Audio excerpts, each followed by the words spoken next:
बहादुर खरगोश। एक समय की बात है कि एक हरा भरा और खूबसूरत जंगल था जहां हर तरह के जानवर रहते थे। उसी जंगल में एक छोटा सा खरगोश रहता था जिसका नाम बबलू था।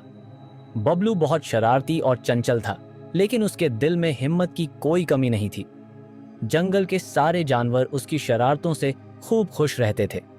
बबलू को हमेशा नई जगहें देखने और उनके बारे में जानने का शौक था। एक दिन जब बबलू जंगल के किनारे खेल रहा था, उसकी नजर एक दूर की पहाड़ी पर पड़ी। पहाड़ी हरी भरी थी, लेकिन उसके ऊपर हमेशा घने बादल छाए रहते थे। बबलू ने सोचा, आखिर इस पहाड़ी के पार क्या है? क्या वहां भी ऐसे ही खूबसूरत जंगल हैं?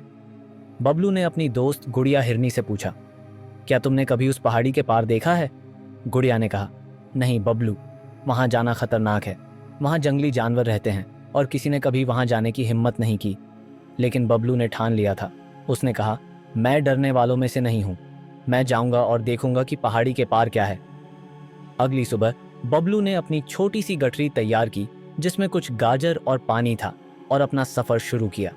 उसके दोस्तों ने उसे रोकने की कोशिश की और कहा, बबलू ऐसा मत करो, हम तुम्हें खोना नहीं चाहते। मगर बबलू मुस्कुराकर बोला, मैं ठीक रहूंगा, तुम देखना, मैं नई कहानियां लेकर वापस आऊंगा। रास्ते में बबलू को कई मुश्किलों का सामना करना पड़ा। सबसे पहले वह एक कांटेदार झाड़ी में फंस गया, लेकिन उसने अपनी समझदारी से झाड़ी के कांटे हटाए और निकल आया। फिर उसे एक अंधेरी गुफा मिली जहां एक लोमड़ी रहती थी। बबलू ने धीरे धीरे चलते हुए गुफा को पार किया। उसका दिल जोर जोर से धड़क रहा था, लेकिन उसने हिम्मत नहीं हारी और आगे बढ़ता रहा। कई घंटे चलने के बाद बबलू को एक बूढ़ा कौवा मिला। कौवा एक पेड़ की डाल पर बैठा था और बड़े ध्यान से बबलू को देख रहा था। कहाँ जा रहे हो छोटे खरगोश? कौवे ने अपनी गहरी आवाज में पूछा। मैं पहाड़ी के उस पार जाना चाहता हूँ, बबलू ने गर्व से जवाब दिया। कौवा मुस्कुराया और बोला, याद रखना, बहादुरी के साथ समझदारी भी जरूरी है। हमेशा पहले सोचो, फिर कदम बढ़ाओ। बबलू ने कौवे का शुक्रिया अदा किया और आगे बढ़ गया। जब बबलू पहाड़ी के पास पहुंचा तो हवा बहुत तेज चलने लगी। हर कदम एक इम्तिहान बन गया। रास्ता ऊंची नीची ढलानों और चट्टानों से भरा हुआ था। अचानक उसका सामना एक बड़े भालू से हो गया जो अपनी गहरी नींद से जाग गया था। बबलू ने जल्दी से सोचा और पास की झाड़ी में छिप गया। जैसे ही भालू अपनी गुफा में वापस गया, बबलू ने धीरे धीरे पहाड़ी पर चढ़ना शुरू किया। कई घंटों की मेहनत के बाद बबलू पहाड़ी की चोटी पर पहुंच गया।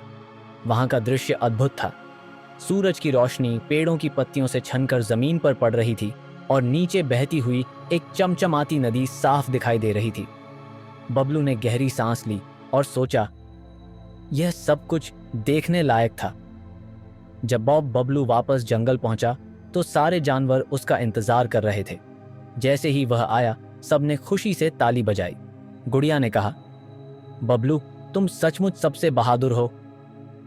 बबलू ने सबको अपने सफर की कहानी सुनाई और उन मुश्किलों के बारे में बताया जिनका सामना उसने किया था। उस दिन के बाद बबलू सिर्फ एक शरारती खरगोश नहीं रहा, बल्कि पूरे जंगल के सबसे बहादुर जानवर के रूप में मशहूर हो गया।